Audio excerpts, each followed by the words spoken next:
In the context of a stepbrother-style interview, our group decided to highlight the topics of motivational interviewing, modes of communication, and building rapport with the client. So I hear you have a theory final next Thursday. How's studying going? Hi, craft lady. Actually, I'm more of a last-minute studier. I like to cram.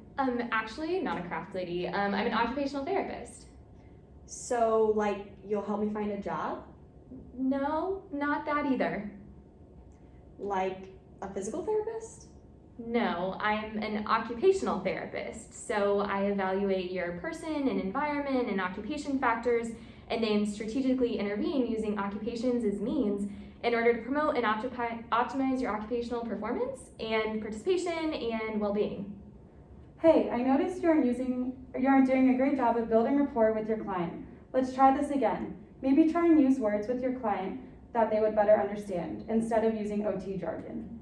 Okay, so I may not have done a great job of explaining what occupational therapy is. I'm here to get to know you and get to know what makes you, you. I'm interested in finding out what you need and want to do every day. I know there may be some things helping or preventing you from doing those everyday activities. So I'm going to work through how I can help you to do those daily things to the best of your potential. So let's start with this activity of studying for your theory final. Why do you want to do well on it? I actually don't care how I do on this final. I'm going to fail, and that's that. There's no point in studying when I'm doomed anyways. Who's that behind you?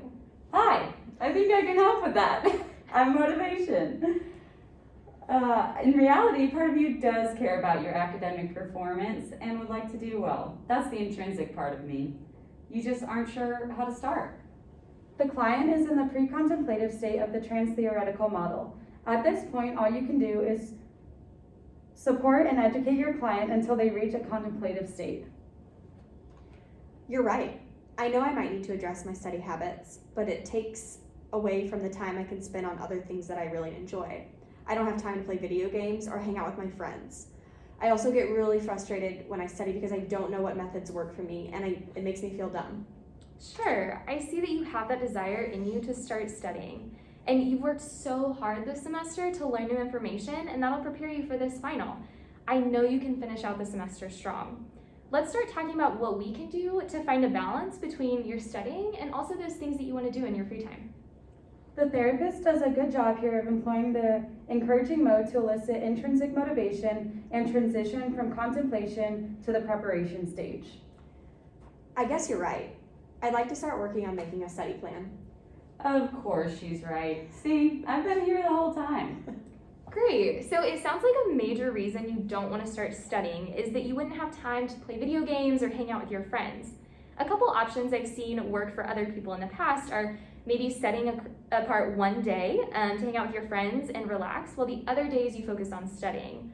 Or you could separate your time into smaller chunks. So you might study a little bit and then reward yourself by spending time with friends or playing video games. You've been more successful in the past breaking up your studying into chunks of time than rewarding yourself with breaks to play video games and hang out with friends. We really like that. It sounds manageable. Thanks for that idea. Let's do that. Where should I start? I love your enthusiasm. Let's work together to make a study plan and organize your study materials. The client and the OT collaborated and problem solved in order to establish a study plan and implement it. Collaboration in this situation is very important because the client's ideas were heard and they were able to express what they thought was a good strategy for them. Additionally, the OT helped the client problem solve by helping them create a study plan and organize their thoughts. See, when the OT involves you in the therapy process, that's when I get to join the party. The extrinsic part of me is excited to be rewarded. I feel like we can really do this. Now that we both feel good about the plan we've created, I want you to put it into action. Make sure you check in with your classmates every day to keep you accountable with your studying. This is where the OT used the mode of instructing to help the client take action and maintain their progress towards studying. The OT checked in with the client on Sunday to see how the studying plan has been going for them. The client admitted to spending too much time playing video games with friends instead of focusing on what they needed to study.